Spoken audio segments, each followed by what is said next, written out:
I never imagined I'd find myself here, writing this, reflecting on something I never thought could happen to someone like me. My name is Eleanor, and I am 47 years old. For the past decade or so, I've lived a life of quiet routine. I wake up at the same time each morning, sip my coffee in silence, and tend to my small garden before heading to work at the local bookstore. There's comfort in routine and the predictability of it all, and for a long time I embraced it. My life is peaceful, yes, but it is also empty in ways I could never admit to anyone. It was on one of those ordinary days, the kind where nothing feels out of place, that I went to the café by the corner of Maple Street. I had no real reason to go there. I was just passing by, as I often do, when I decided to stop for a cup of tea. That's when I saw him. He was sitting by the window, reading a book. His features were striking: sharp jaw, dark hair, a casual grace in the way he moved, like he was used to being noticed but not needing it. There was a quiet strength about him that drew my eyes, almost as if I couldn't look away. His presence stirred something inside me, something I hadn't felt in years. I was caught off guard, overwhelmed by curiosity. I couldn't explain it at first, but I knew I wanted to know more about him. I told myself it was just a fleeting attraction, but the more I thought about him, the more I felt drawn in. For reasons I couldn't explain, I found myself following him for the next 3 days.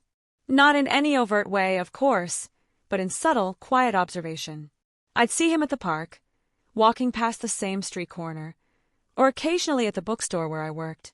I found myself watching him, wondering if there was more to him than just his appearance. What was it about him that stirred something in me after so many years of contented solitude? And so, the cycle continued. I watched him, curious and uncertain of what I was feeling. But I had to know, had to understand. Something told me this was just the beginning. Though I couldn't quite explain why the third day, I couldn't ignore the undeniable pull between us. It started subtly, almost imperceptibly, little moments that, if I weren't paying attention, I might have missed entirely. The way his gaze lingered a second longer than necessary whenever our eyes met, the faint, almost hesitant smile he would give me when he noticed me watching him from across the room. I'd quickly avert my eyes, pretending not to notice, but each time, my heart would race in a way I hadn't experienced in years. The first time it happened, I thought it was just my imagination. Maybe a coincidence, maybe I was reading too much into it. But then it happened again, and again. It was in the small things, like when I was sitting at the café, lost in my own world, and he would come in, order the same drink as me, and sit at a table just close enough for me to feel the warmth of his presence. I'd catch him glancing at me, then quickly turning his attention back to his book, but there was something in his eyes, something that wasn't there before. A curiosity, a question. I remember one day, I was walking down the street, lost in thought, when I heard a soft voice behind me. "Excuse me, is this the way to Maple Street?" It was him. I froze, my heart pounding in my chest, unsure of what to say. I must have looked like a fool, standing there for a moment, unable to form a simple response. He smiled at me then, a knowing smile, as though he could sense my nervousness. I stumbled over my words, pointing him in the right direction. But as he thanked me and turned to leave, I noticed it, a brief moment, but it was there. He looked back at me over his shoulder, his eyes lingering for just a second longer, as though he was waiting for something, or perhaps expecting me to say something more. That's when I realized it. This wasn't just my imagination. He was paying attention to me, too. And in that moment, I felt something shift within me. This wasn't just idle curiosity anymore. Something was happening. Something I hadn't felt in so long it made my heart ache to even acknowledge it. He wasn't just a fleeting attraction. He was something more. Maybe he was the answer to the questions I hadn't even known I was asking. I couldn't stop thinking about him.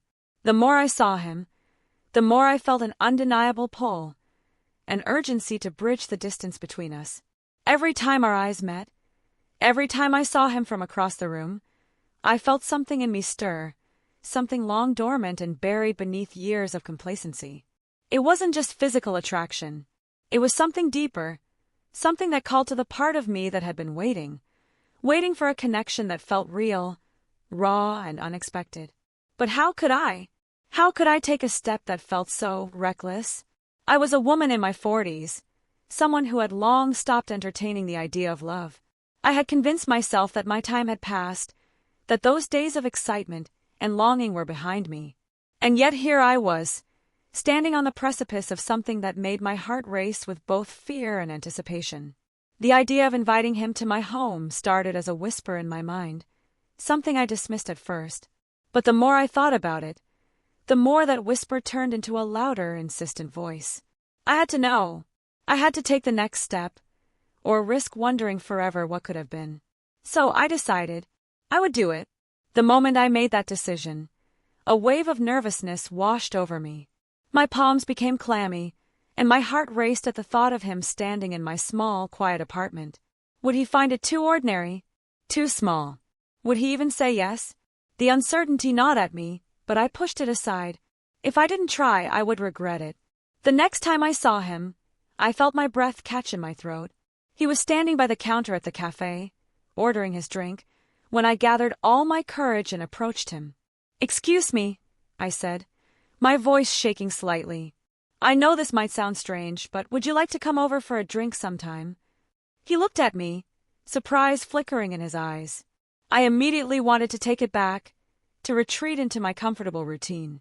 But then, slowly, a smile spread across his face. It wasn't a smile of pity or amusement. It was something more, something soft and genuine. "I'd like that," he said, his voice low and warm, sending a shiver down my spine. "I'd like that very much."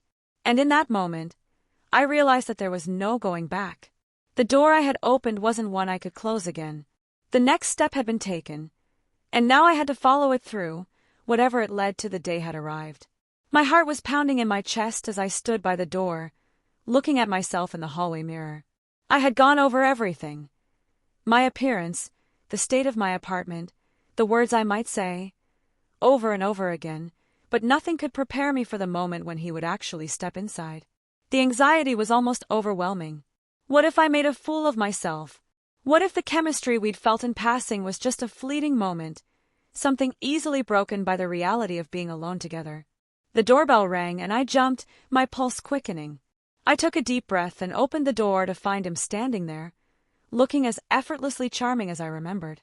He wore a simple jacket, his hair tousled just enough to give him that casual, approachable look. But there was something else in his eyes, a spark of curiosity, of expectation. The moment stretched between us, heavy with unspoken words. I could feel the weight of it, the connection, the uncharted territory we were about to step into. "Hi," he said, his voice warm, the smile on his lips genuine. "It's good to see you again." "Hi," I replied, a nervous laugh escaping my lips. I motioned for him to come in, stepping aside to let him through. He did so slowly, his eyes scanning my apartment, and I noticed how carefully he moved. It wasn't rushed, but it wasn't distant either. He was present, and that was more than I could have hoped for. We sat down in the small living room, and I poured us each a glass of wine. I could feel my hands trembling as I handed him his glass, but he didn't seem to notice. Instead, he looked at me with a sort of quiet intensity, as if he was waiting for me to say something. "I'm glad you came," I said, my voice softer than I intended. "I've been thinking about this for a while." He nodded, his gaze never leaving mine. "I've been thinking about it too," he replied, his words slow and deliberate. "I wasn't sure, but now I'm here." I smiled, trying to hold back the flood of emotions threatening to overwhelm me. This was it, the moment where everything would change. I wasn't sure what I was expecting, but the anticipation was building inside me, pulling me closer to him. Then, as if without thinking, he reached out and took my hand in his. His touch was light at first, hesitant, as though he was testing the waters. But then he squeezed my hand gently, and I felt a warmth spread through me, a connection, undeniable and powerful. I looked into his eyes, and for a moment, everything else faded away. The world outside ceased to exist, and in that moment, it was just the two of us. The tension in the room was palpable, the air thick with unspoken words. Slowly, carefully, I leaned in, and so did he. When our lips met, it was like a spark igniting. A slow, gentle kiss at first, but as it deepened, I felt my entire being come alive in a way I hadn't known was possible. It wasn't rushed or desperate, but full of longing and discovery. There was a depth to it, a resonance that went beyond just the physical. It was as though we were both learning each other, piece by piece, in a way that felt both exhilarating and terrifying. His hands moved to the small of my back, pulling me closer, and I could feel the heat of his body against mine, his breath quickening. I had never imagined that a kiss could feel like this, so intense, so meaningful. It was more than just passion. It was a quiet surrender, an acknowledgement of something deep and real. As we pulled away, breathless, I realized with a shock that I had crossed a line I hadn't even known I was afraid to cross. And yet, as I looked into his eyes, I knew I would never go back. The days that followed felt like a blur, a whirlwind of emotions that I had long buried deep inside me. There was an undeniable shift in my life, a transformation I hadn't expected, but one that I now welcomed with open arms. When I looked at him, I no longer saw just a man I had once observed from a distance. I saw someone who had brought back a fire inside me, someone who had awakened a part of myself that I thought was lost forever.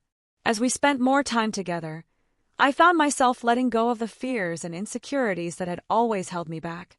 His presence didn't make me feel inadequate or out of place. Instead, it made me feel alive. For the first time in years, I found myself laughing without inhibition, speaking without hesitation. There was a freedom in this connection, a sense of possibility that stretched before me, even as I grappled with the reality of our age difference, our different lives. There were moments of doubt, of course. In the quiet stillness of my thoughts, I wondered if I was just fooling myself. Was this just a fleeting moment? Would he grow tired of me, of the quiet, mundane life I led? Could this really be something real? But then, in the way he would look at me, in the way his touch made me feel seen and cherished, I knew that my fears were just remnants of an old life, one that had no place in this new chapter we were writing together. And one evening, as we sat on the couch, his hand gently resting on mine, I found myself reflecting on everything that had led me here. I had spent so many years telling myself that love was for the young, that aging meant giving up on the kind of passion I had once known. But now I realized how wrong I had been. Love was never something confined to age or time. It wasn't something that faded as the years went by. It was something that could be rekindled, reborn in unexpected places. In the quiet moments, in the shared glances, in the way we had discovered each other, I understood that love had no boundaries. "I never thought this would happen," I said softly, my voice filled with quiet wonder. He turned to me, his gaze intense and full of affection. "I didn't either," he said, his voice low. "But I'm glad it did." In that moment, I realized that life had a way of surprising you when you least expected it. When I had stepped into this, I had no idea where it would lead. But now I knew one thing for certain. I had found something beautiful, something worth fighting for. Something that reminded me of who I was, not just who I had become. This wasn't just a love story. It was a reminder that it was never too late to open your heart, to take a chance, to find yourself again in the most unexpected of places. And as I sat there beside him, the world outside felt like a distant memory. What mattered was this moment, this connection that had transformed me in ways I could never have imagined. I had found love, yes, but more than that, I had found myself.